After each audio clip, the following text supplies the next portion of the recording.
à tous, bienvenue à la communauté d'études quotidiennes de la Bible. Nous remercions tous les amis de la communauté pour leur fidélité à l'écoute de nos différents contenus. Nous espérons que vous avez eu une très bonne semaine d'études avec Jésus. N'oublions pas notre slogan « Vivangéliser » pour mieux évangéliser. Nous entamons une nouvelle semaine d'études ce samedi 13 avril 2024, soit l'étude de la 13e leçon de notre guide d'études quotidiennes de la Bible qui a pour titre « La lumière brille dans les ténèbres ». Verset à mémoriser, Jésus leur dit « La lumière est encore pour un peu de temps au milieu de vous. Marchez pendant que vous avez la lumière, afin que les ténèbres ne vous surprennent point. Celui qui marche dans les ténèbres ne sait où il va. » Jean 12, verset 35. Prions le Seigneur. Nous commençons aujourd'hui, Seigneur, une nouvelle semaine d'études. Que tu nous accordes ton Saint-Esprit pour que ces moments d'apprentissage nous rapprochent davantage de toi. Au nom de Jésus, nous te prions. Amen. Chers amis, nous avons étudié ensemble dans la leçon de la semaine dernière les assauts virulents de Satan pour anéantir l'Église de Dieu. Il a persécuté violemment les chrétiens d'autrefois. Cependant, n'ayant pas réussi dans ses stratégies agressives, il adopte une formule beaucoup plus subtile qui n'est autre que le compromis. Faisons un coup d'œil ensemble dans l'introduction de la leçon. Chers amis, le livre d'Apocalypse utilise les animaux comme le serpent et le dragon pour décrire le diable, Satan. Regardons ensemble Apocalypse 12, verset 9. Il fut jeté dehors, le grand dragon, le serpent ancien, appelé le diable et Satan, celui qui égare toute la terre. Il fut jeté sur la terre et ses anges furent jetés avec lui. Voyons tout d'abord pourquoi Satan est appelé serpent. Lisons ensemble pour faciliter notre compréhension Genèse 3, verset 1er. Le serpent était le plus rusé de tous les animaux sauvages que l'Éternel Dieu a fait. Donc, ce nom est attribué au diable à cause de sa ruse. Il déploie tous ses mensonges trompeurs pour égarer le peuple de Dieu. Ensuite, essayons de comprendre la raison pour laquelle Satan est dénommé dragon. Jetons un coup d'œil, chers amis, dans Jérémie 51, verset 34. Nebuchadnezzar, roi de Babylone, m'a dévoré, m'a dépouillé. Il m'a laissé pareil à un vase vide. Tel un dragon, il m'a englouti. Il a rempli son ventre de ce que j'avais de plus précieux. Il m'a chassé.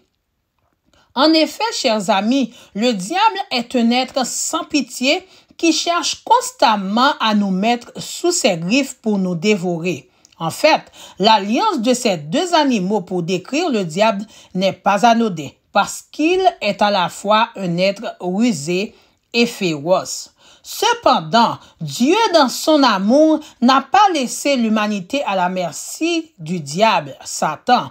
Il a envoyé son fils mourir pour en payer le prix.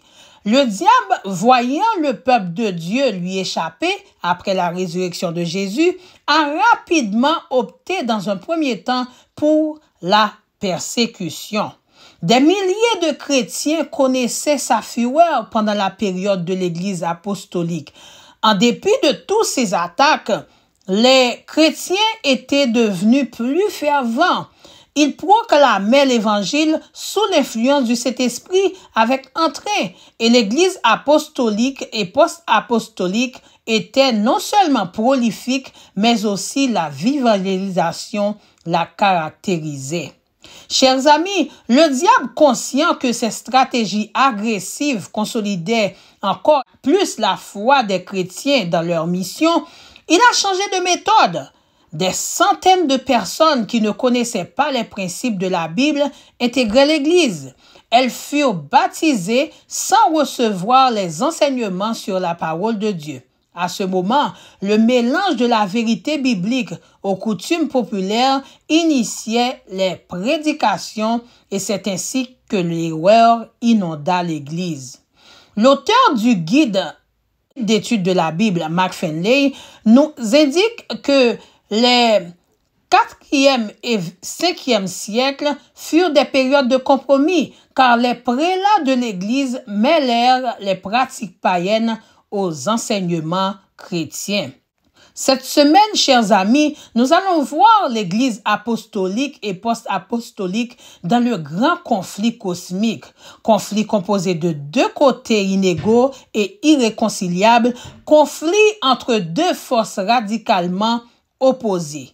Ce qu'on doit surtout retenir, peu importe les ruses du diable, Dieu est constamment avec son peuple dans les moments les plus sombres. N'abandonnons pas notre conviction sous le poids des pressions écrasantes du monde.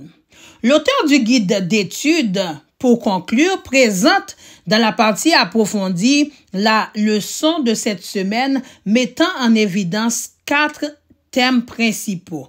Premièrement, en décrivant le grand conflit, la Bible utilise des termes diamétralement opposés, tels que lumière et ténèbres, pour souligner le fait que Dieu et son peuple ne peuvent en aucun cas compromettre la vérité par l'erreur et le mensonge. Deuxièmement, dès les premiers jours du ministère de Jésus et dans son œuvre ultérieure de ses apôtres, le diable avait exercé des pressions incessantes sur l'Église pour qu'elle glisse dans l'erreur ou, du moins, pour compromettre la vérité. Troisièmement, compromettre la vérité équivaut cependant à la trahison de Dieu de la vérité elle-même. En fin de compte, un tel compromis revient à se ranger du côté de Satan.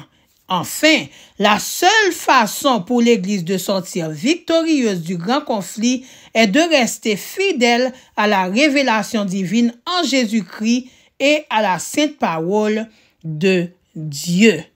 Restons, chers amis, dans l'étude de la parole de Dieu afin que nous soyons vainqueurs dans ce conflit opposant le Christ et Satan. Bonne semaine d'études. Prions le Seigneur. Nous sommes conscients, tendre Père, que nous sommes dans le grand conflit cosmique. Nous avons besoin de ton Saint-Esprit pour identifier le vrai du faux afin de pouvoir vivre selon ta parole. Bénis le peuple haïtien. Au nom de Jésus, nous te prions.